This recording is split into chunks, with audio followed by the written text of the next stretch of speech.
Que doit faire un frère Ni nini ile ndugu anaweza kufanya dont sa femme a quitté le foyer? Ni nini ile huyu ndugu ule bibi yake anatoka mundoa ile atafanya Pour retourner chez elle na kwenda kwabo lors d'une difficulté de couple. wakati munakuwa kuzongana mundoa, dada anatoka nenda kwabo, ndugu huyu atafanya nini? Que doit faire un frère dont sa femme a quitté le foyer pour retourner chez elle? Ni nini ile ndugu atafanya wakati mke wake anatoka mundoa na kwenda kwa bazazi yake Lors d'une difficulté. wakati kama kulikuwa magumu mazongano? C'est avec affection que je réponds à cette question. Hii ulizo niko naijibu na mapendo sana. Au nom du Seigneur Jésus-Christ. Mujina ya Bwana Yesu Kristo. J'ai dit à toutes les sœurs, Niko naambia badada bote. j'ai dit aux femmes mariées, Niko naambia badada bote wenye kwa kundoa.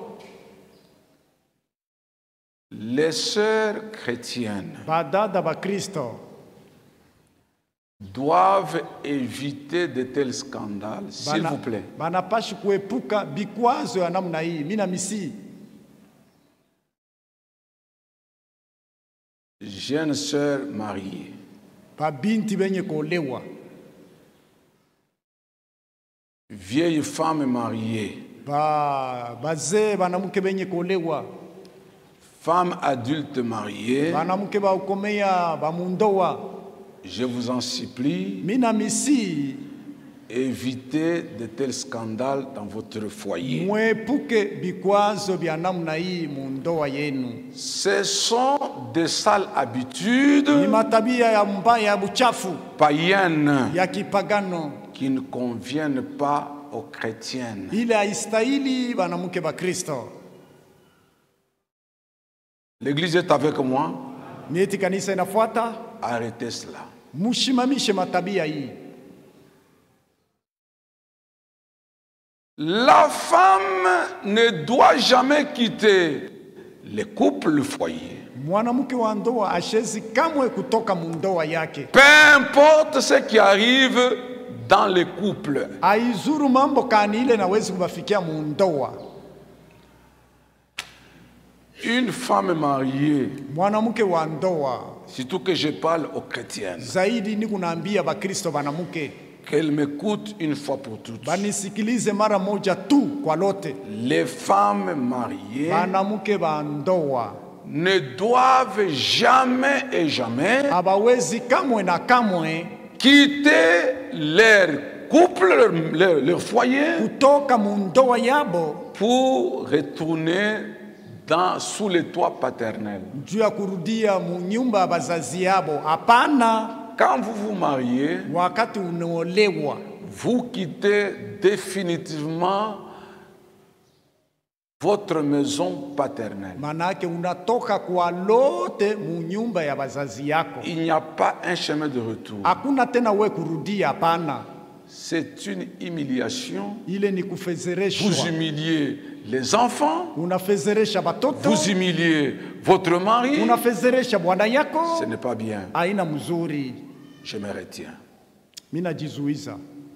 Dans Psaume au chapitre 45, c'est une écriture que j'ai toujours lue Ni andiko mina somaka kila mara quand on consacre des mariages. wakati tunatolea mandoa.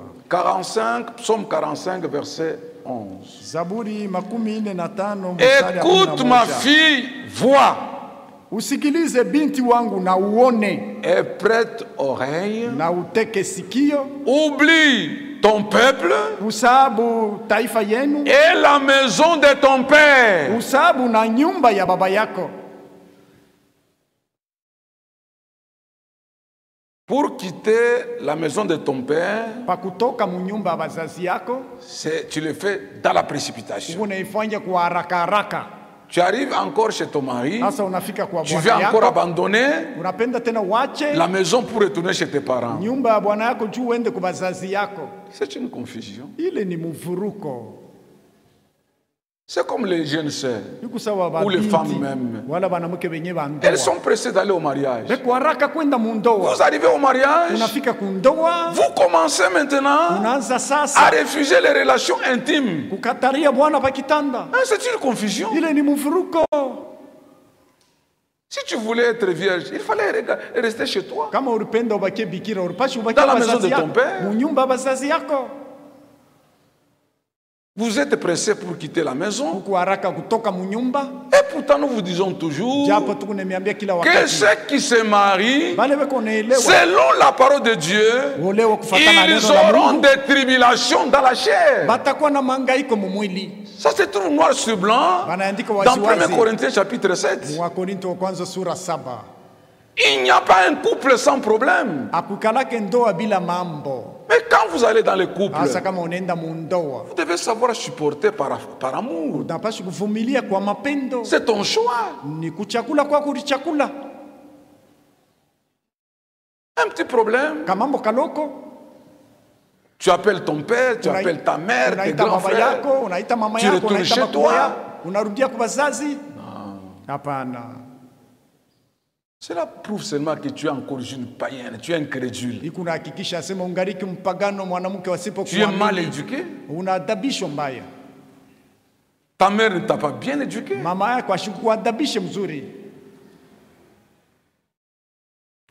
Nous vous avons toujours dit, même en cas de problème, quand vous avez des problèmes de couple, Dieu a établi dans l'église des anciens pour s'en occuper.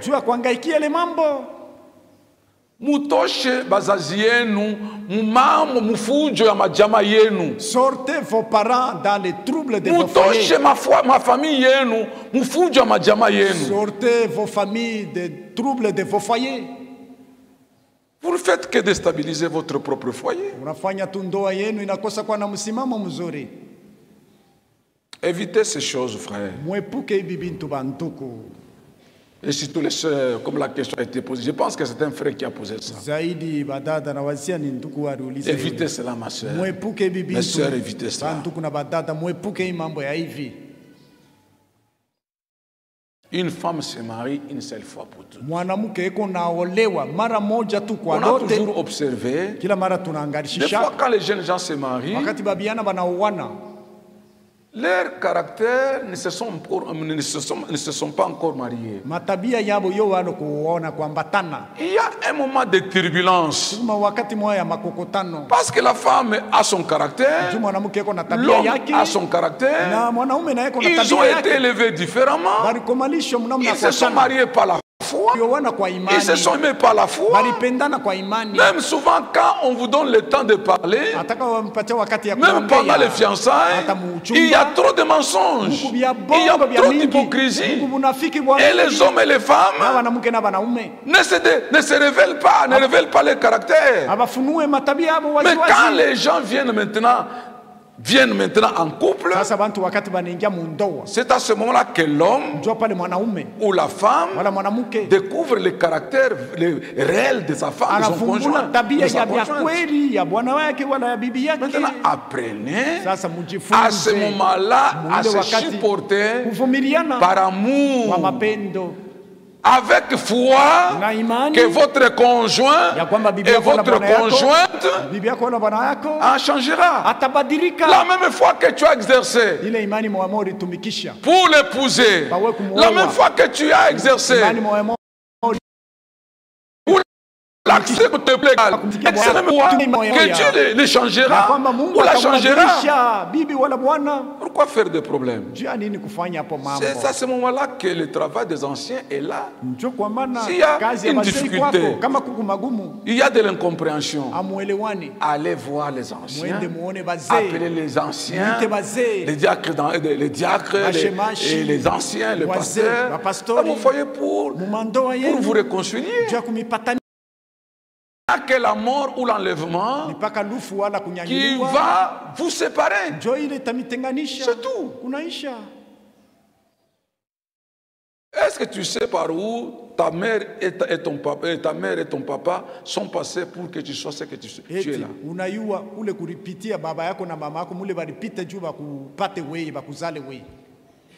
Pour te faire arriver, grandir jusqu'à l'âge que tu as là. Juu bakukomarishe kufika na muile kimo uko nayo leo. Évitez cela. Mwepuke bile. Si une femme kama mwanamke abandonne la maison, anaacha nyumba yake, l'homme ne doit pas le suivre.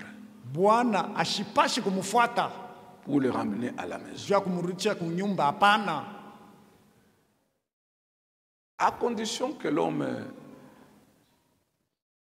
lui-même isipokuwa kama ule bwana ye mwenyewe se sente coupable anariona asema yeko na nkosa de ce qu'il a fait. Ukile bibi alifanya. À moins ça. Isipokuwa kama wewe njoo kuna nkosa mkwenda kwa bibi yako. Quand une femme quitte la maison, l'homme ne doit pas le suivre. Kama mwanamke anatoka mnyumba yake yeye mwenyewe anaacha ndoa anaenda kwa wazazi, bwana sheshi kumfuata. Je suis clair? Nawaza niko wazi. Je suis clair? Niko wazi. Ne suivez pas la femme, votre femme, lorsqu'elle abandonne la maison. Ushifuate bibi yako kama anatoka mnyumba bila sababu yeye mwenyewe anaenda. Lorsque une femme quitte son mari sans raison biblique, wakati mwanamke anaacha bwana yake bila sababu ya Biblia, elle n'a que deux manières pour retourner dans son foyer. Eko paka na namna mbili juu ya kurudia mundoa yake. Soit elle-même, wala ye mwenyewe, elle prend la décision anachukua mpango d'aller se réconcilier avec son mari. Ya kwenda kusikilizana na bwana yake. Ça c'est 1 Corinthiens chapitre 7. Ile ni Korinto wa kwanza sura 7 dans son verset 11. Mstari ya 11. Ou soit wala c'est le papa de la fille ni baba wa ule mwanamke qui la ramènera yeye ndio atamrudisha dans la maison de son mari. Munyumba ya baba ya bwana yake. Vous voyez? C'est ce qui s'est passé dans Exode 18. Vous allez lire cela. Mukutoka sura 18 mutaisoma. Quand Séphora wakati Séphora fut renvoyé, bari mfukuzaka, ils ont eu des problèmes avec Moïse. Barikuwa na mambo na Musa. Et Séphora est rentré dans la maison paternelle. Na Séphora alirudia munyumba bazazi yake.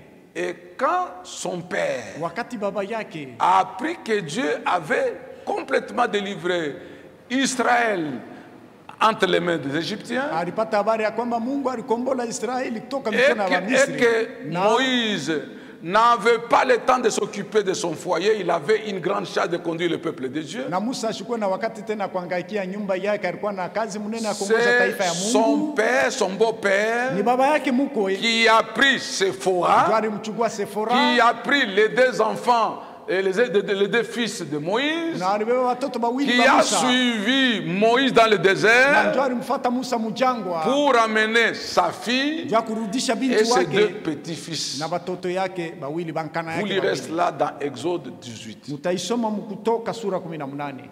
Soit on vous ramène par votre propre papa. C'est une humiliation. Vous humiliez vos parents. Vous humiliez votre père. Oui, il ne faut pas retourner chez vous.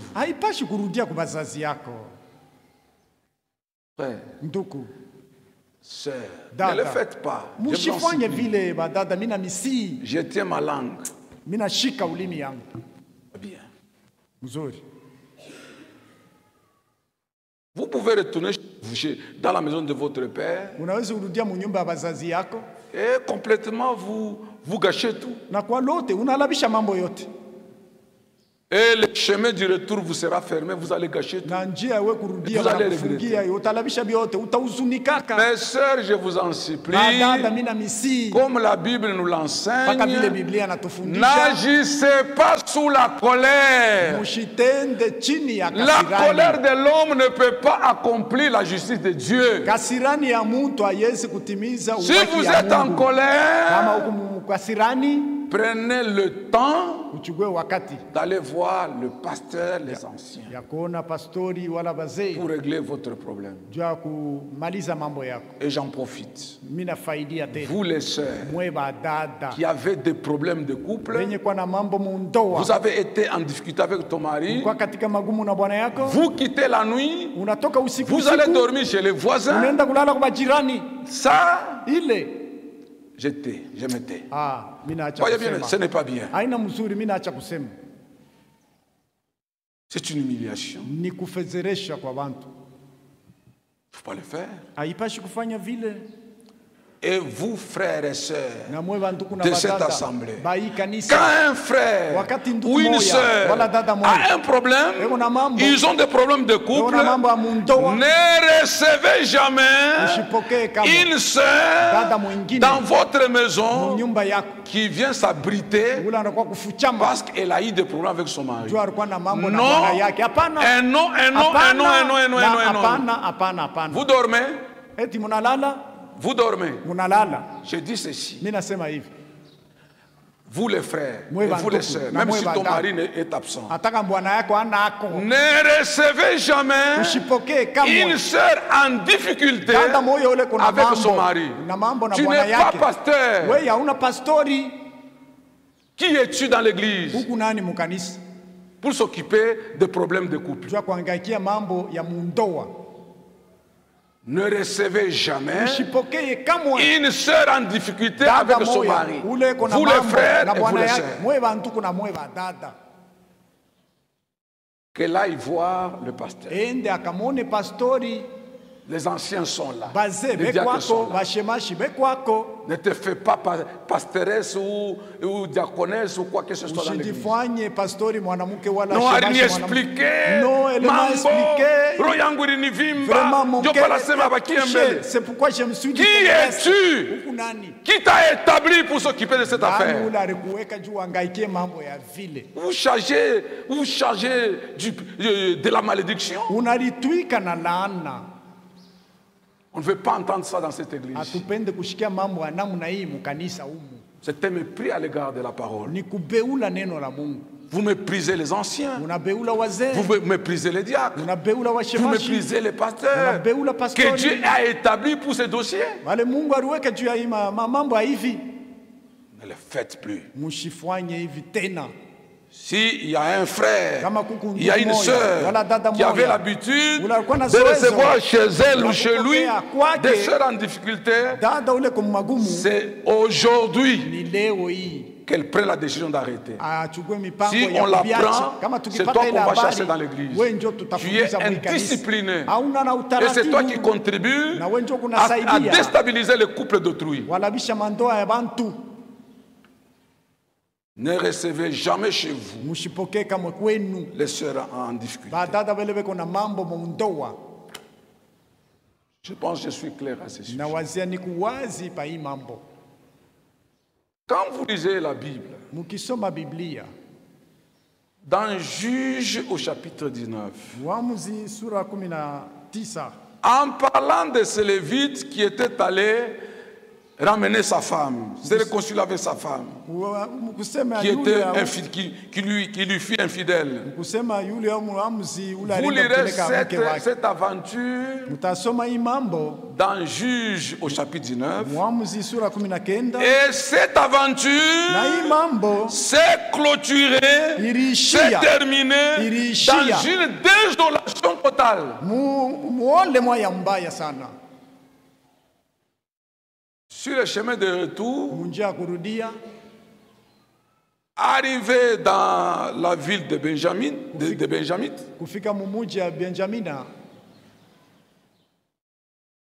on avait violenté sa femme. Toute la nuit, par des voyous. Retourné chez lui avec sa femme, il est arrivé, il a pris sa femme, il a coupé en 12 morceaux et il a envoyé à toutes les 12 tribus d'Israël.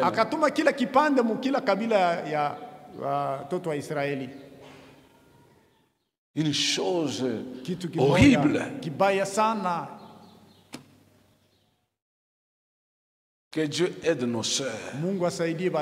J'ai toujours dit cela ici. Même si tu as un démon, vivez avec ce démon-là. Quand l'enlèvement viendra, vous serez déliés. Quand la mort viendra, vous serez déliés. Vous aurez peut-être une bonne femme, un bon mari dans le millénium. Tu as déjà fait un mauvais choix, mais acceptez de vivre avec lui. Acceptez de vivre avec elle. Je m'arrête. Que ceux qui sont spirituels comprennent. Ne rentrez jamais chez vous. Je passe à une autre question. Bonjour, précieux frère.